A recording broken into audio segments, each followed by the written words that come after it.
Hey guys, how's it going? Today I'm going to go over my top 10 underrated Xbox 360 games. All these games I'm going to go over, they are Xbox 360 exclusives, and in my opinion really didn't get the attention and sales, feedback, exposure that I think they deserve. So we'll start things off with Naruto Rise of a Ninja. Man, this game is phenomenal. It is very fun to play. I'm a big fan of open world games. You get to explore, talk with people, check things out, collect resources. This game has all that. Not only that, but the areas in which you explore look gorgeous, look amazing. The art style in this game will really take you back. This game's been out for 2 or 3 years, maybe even 4 years, but it looks phenomenal. It's one of the best looking games. It really looks like you're playing an anime.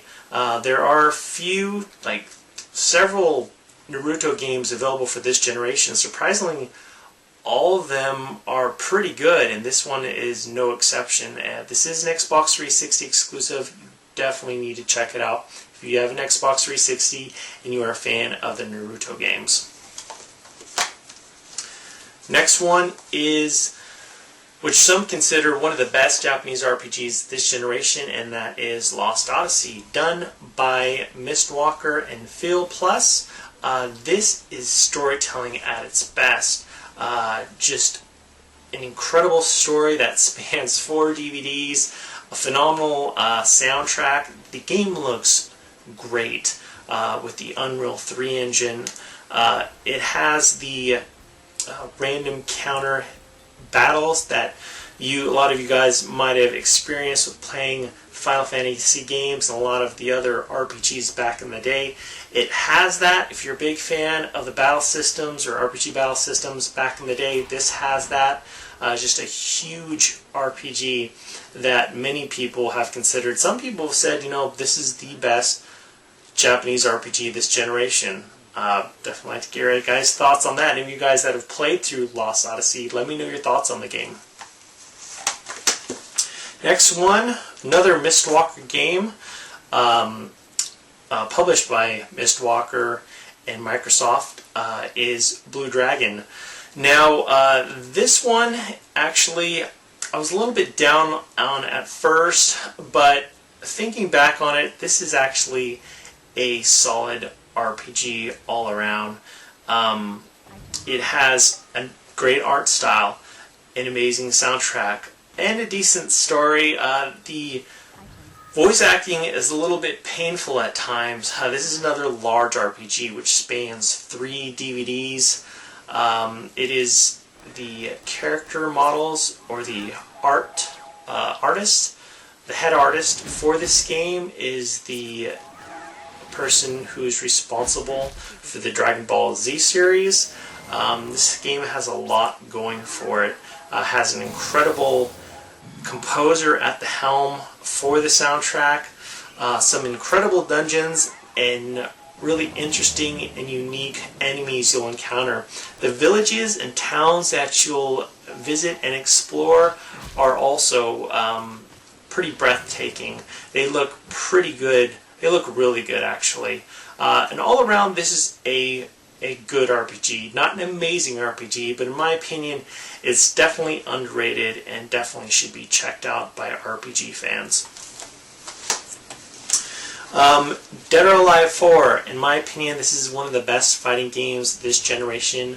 The levels that you'll play through in this game are really well done, and they're very, very diverse.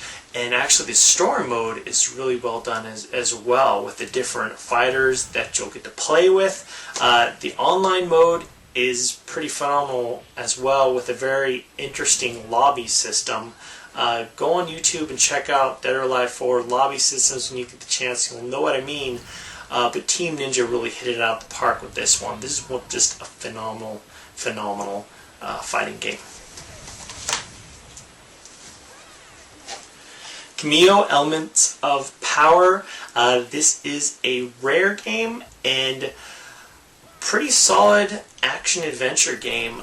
You play through the game and you have, essentially with all the other games out there, from getting from point A to point B, you'll gain special powers and you'll get to mutate or transform into different beasts and monsters, which will help you progress throughout the game. And this is actually, I think, one of the launch titles for the Xbox 360, and it still looks phenomenal. It's very good. Rare knows if they're let loose, they can make some phenomenal games, and this one's no exception. Definitely check out this one when you get the chance.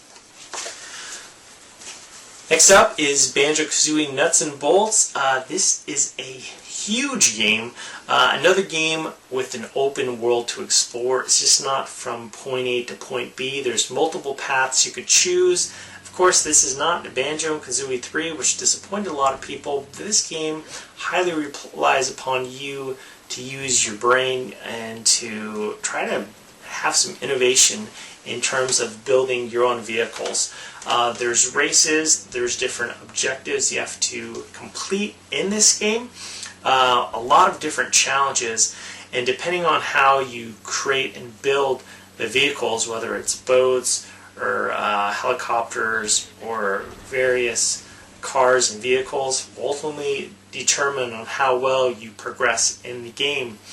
The art style and graphics are very impressive, and the music is very well done. Rare, if this is another Rare game. Like I said, Rare knows how to make great games, and Banjo-Kazooie, they just did a great job with this one. Another Japanese RPG, published by Square Enix and developed by Tri-Ace. This is actually a really good RPG. I was really impressed with it. These are the same folks, Tri-Ace, they're the same ones that did Star Ocean Last Hope, and also Resonance of Fate. This is just a great RPG. The main character in this game, I know a lot of games out there where the main character really doesn't want to, go forward and do what's asked of him or her, but this main character really doesn't want to go and do what's needed of him or what's asked of him, and it's kind of funny at times. The art style, I'm not sure if the same graphics engine or game engine is used for this one that's used in Star Ocean, but it looks very similar.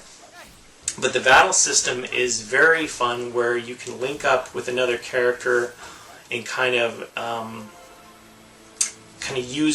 strategize and use their special abilities and moves against enemies as you link up with them. Just very fun. I can't wait to play more of this one. Okay.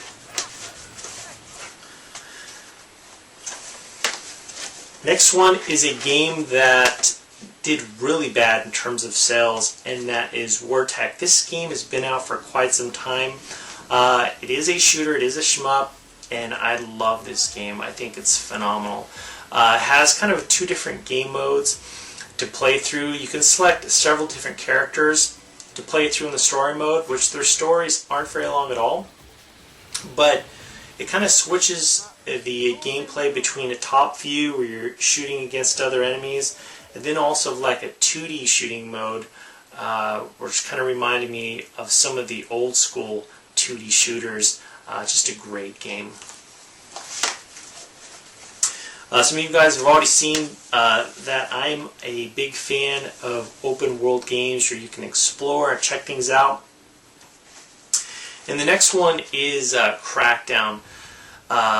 When I first played the demo of this game, I could not believe it. At the time when I downloaded the demo, I had satellite internet. I didn't have DSL, so I wasn't even able to play online for however many months I had satellite internet. And so it took hours to download the demo. And when I downloaded the demo and played it, I could not believe how much fun I had. Where in the game you play as an agent, and you kind of have to clean up the city. You can really play the game how you want to, and you can kind of level up your character in terms of the driving skills, or your brute strength, or how accurate you are with your weapons. And and also your agility. That was the fun thing for me, increasing the agility for the agent, so you'd be able to jump higher and higher and just jump from one building to the next. Oh man, I played this game for hours and it is so much fun. In my opinion, you know, a lot of people got it because of the Halo beta. In my opinion, this is an underrated game that is just so much fun to play. Definitely check out Crackdown if you haven't already.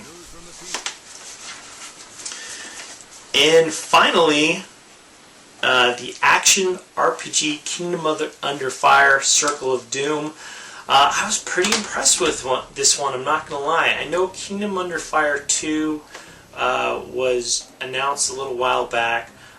This is another great looking RPG with a really good story, and a little bit repetitive at times, but definitely one to check out if you haven't checked it out already. There is a demo available for this one, and it's definitely worth your time in my opinion. It is fast paced. The great thing about this action RPG is that you can go and play this one with your friends up to, I know 2-player, but up to 4-player online.